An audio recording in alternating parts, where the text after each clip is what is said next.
Hello, my name is Beth Bordelon, and I'm presently the president of the Board of Governors at Theatre Baton Rouge. And I have, once I thought about it, I think I've been in about 50 shows, either on stage or off stage, music directing.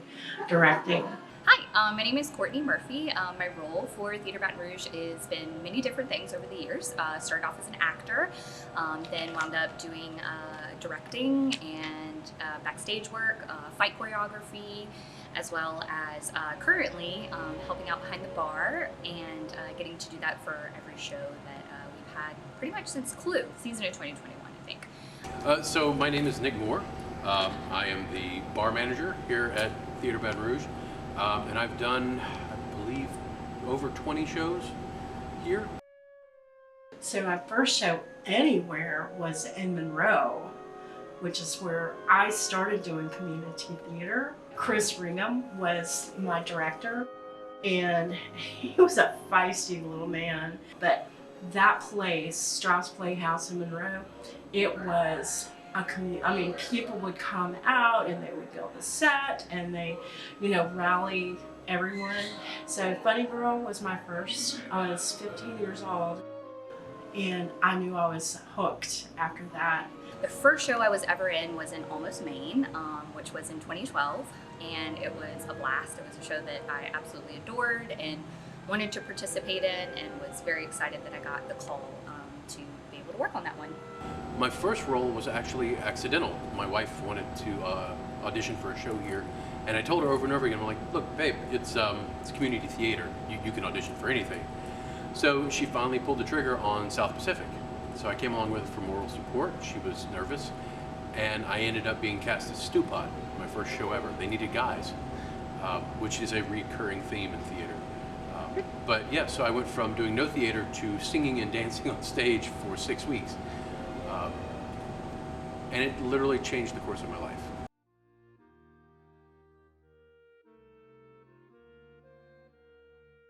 Skip ahead to like the 1980s, and the guy I was dating was from Baton Rouge. There was some kind of, it was sort of a magical feeling.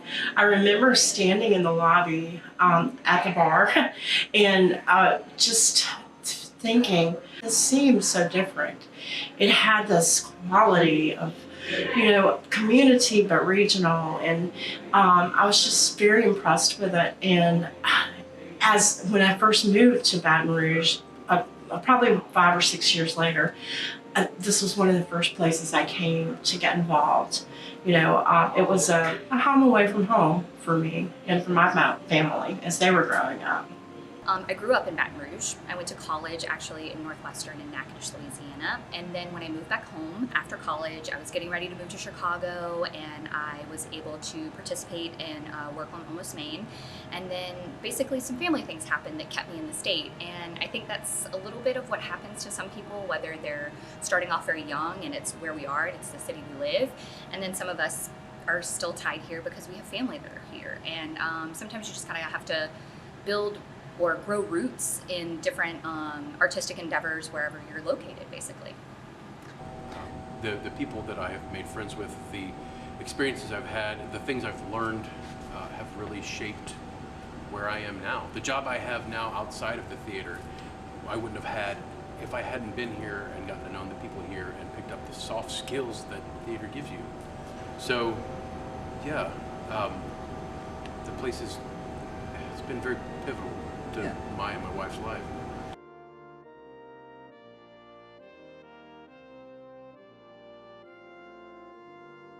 The term for projecting is really the term of utilize when you're on stage, and it's being able to speak at a level that the audience can hear you. When you're talking to someone in a regular conversation, enough volume is enough, but when you're talking to 300 people, some of whom are right in front of you and some are like 30 yards back, you have to find a place where your voice can sound completely normal and yet can be heard in the back. As a teacher, choosing your breath, your mind, your spirit to become another character, to become a part of a community of players. Especially when you're trying to convey something emotional or subtle, projecting becomes odd. I mean, how do you whisper to the back row?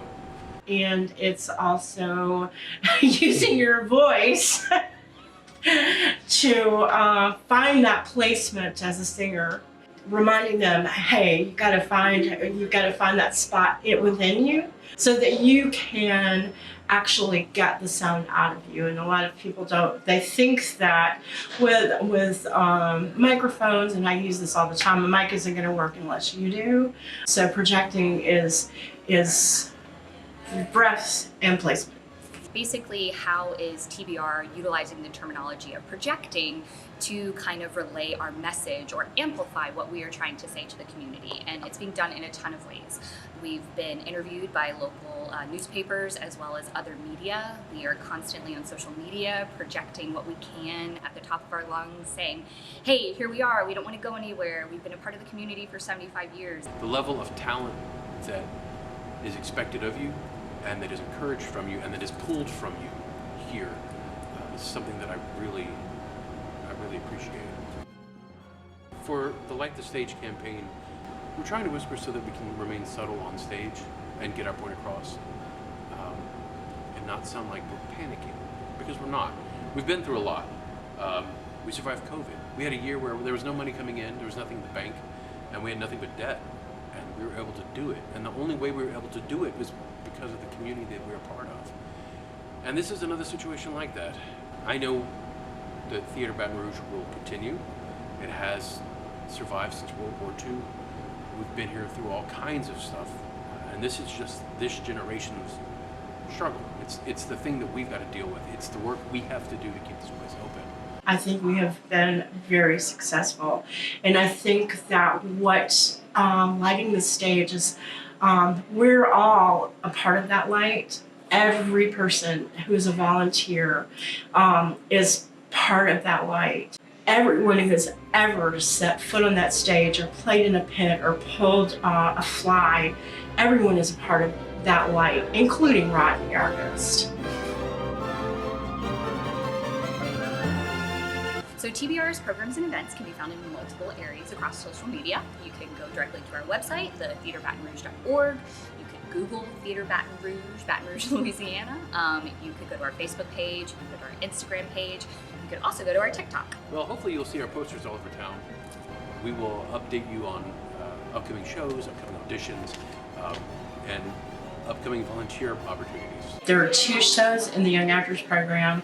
There are 3 shows in the studio or the city series, and there are 5 shows in the main stage shows.